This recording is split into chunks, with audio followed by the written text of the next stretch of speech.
What are you scared of? Hello, I'm Ranjan Kumar, founder Mystic Fusion International and authentic self-leadership coach. Well, I'm not talking about the latest horror film, but yet I'm going to touch those fears which go so ignored and which normally look and sound like irrelevant but tend to rule our mindsets, design our choices and decide the scope of the way we operate through our days. And here's what the most important factor is, and that is our fear. Now, when I talk about fears, I'm not talking about those big fears which you know that you are working towards, and you normally are aware about them at a conscious level. But I'm talking about those fears which go so unnoticed and yet become so powerful in the ways that they affect you, in the ways that they become part of your patterns, your thought patterns, and also start reflecting as your behavioral patterns. And I'm going to talk about three fundamental fears which I came across in my life, and I came across in most of the people around me. And I saw how lives were being affected by these three fundamental fears. And they are: number one, fear of number.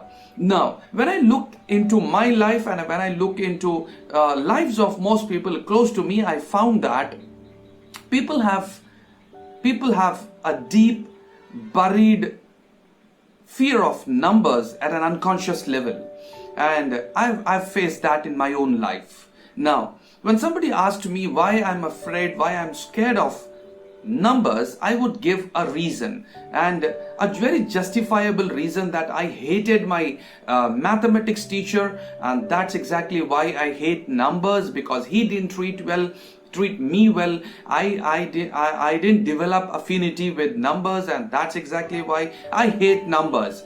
But at this age, when we are grown up and evolved at a mental level, if I look back, I would say that, well, that was a phase of my life, and that was an incident that happened when I hated my mathematics teacher for not being gentle with me.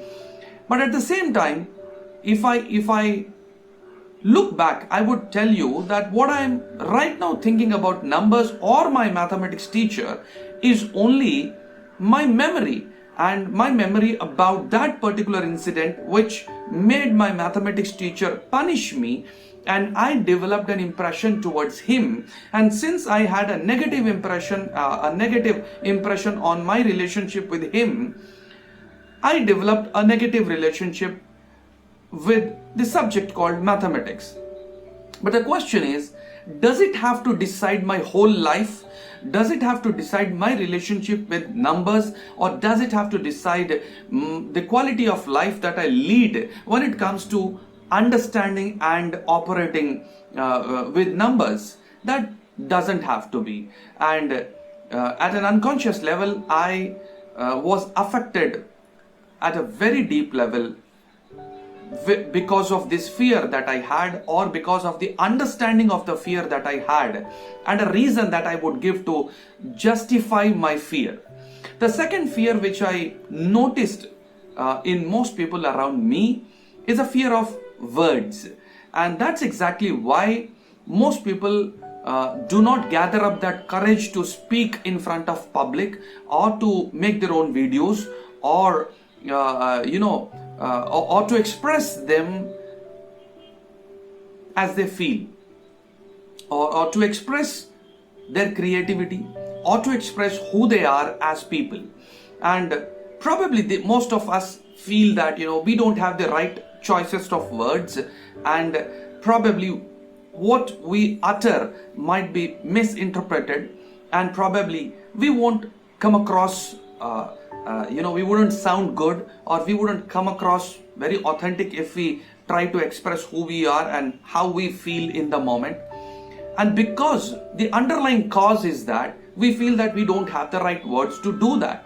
But does that fear, or does that understanding of fear has to decide your relationship with words, or your efforts towards building your vocabulary, or your efforts towards expressing what you're feeling right now in the moment with the people around.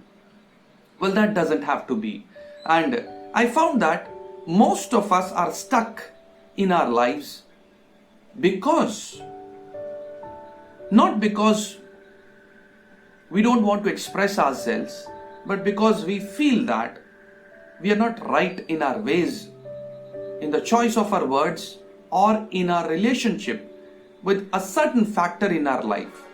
Well, that might not be numbers, words, or people. Well, I am here to ask you, what are you scared of? The third factor which I found, which most people are scared of, is people. And well, they can divulge who they are, reveal who they are in front of a closed circuit, a close knit family, or people, friends very close to them.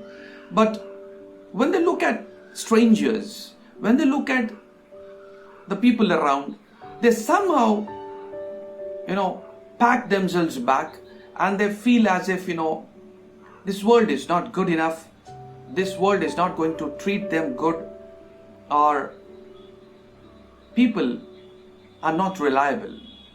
And this fear of people somehow gets so deep into their cells that it starts dominating their thoughts, their acts, and the way they look at life.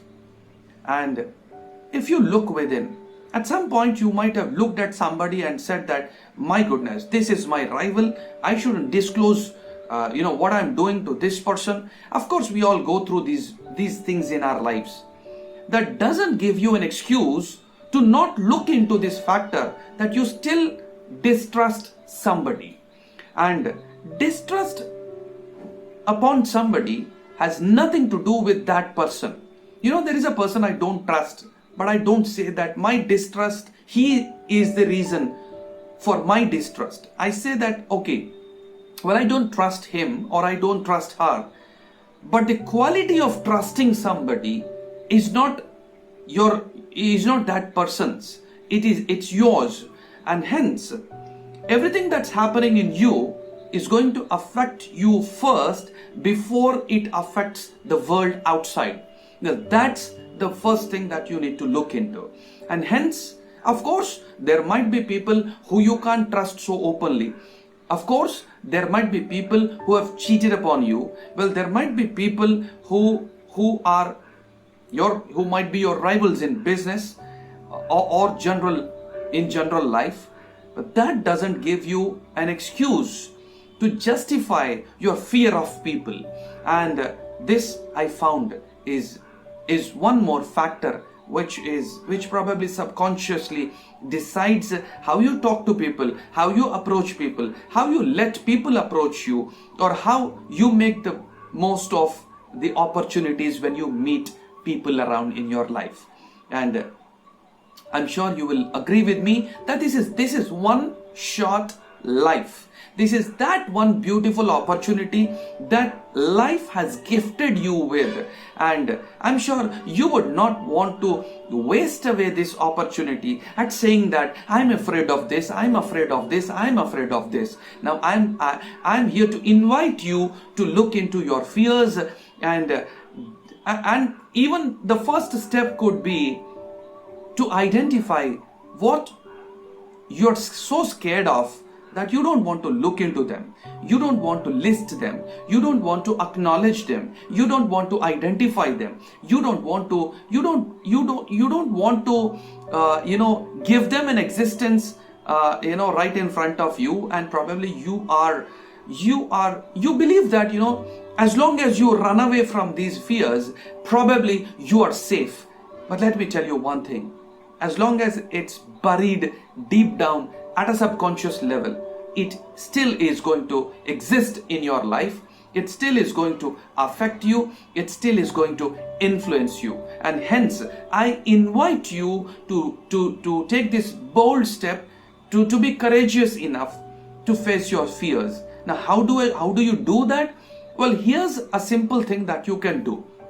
I would want you to take a notepad and make a list of 3 things that you are really scared of, and then list everything that you're scared about that particular aspect. Your fear, you can even write about how this has affected your life, how this has affected your decision making, how this has affected your relationships, how this has affected your choices, and how this might affect your entire future. Now probably I'm sure you're understanding the broader perspective around these fears and how they can affect you at a cellular level, and how they can or probably if you are bold enough to face your fears, if you're bold enough to identify them, if you're bold enough to acknowledge your fears, then probably you would have taken that small step to make your presence felt at a different level. You might have taken your first step to convey to the universe that I'm ready, I'm willing, and I'm going to act upon my fears. But this doesn't have to be that one way that can resolve all your fears, or that could help you overcome all your fears. Leaving that to the future, I would invite you to take this one step just to acknowledge your fears, and that would be a massive step towards understanding your fears. And that understanding of fears makes that little space which would help you get a new insight, and this insight is going to be your master from within, and it's going to help you understand or help you know what you should do next to play around these fears, so that you live so fully that you convey to this universe that I'm here to play big, I'm here to play full size, and I'm here to be more of who I am. Try this and let me know. Love you.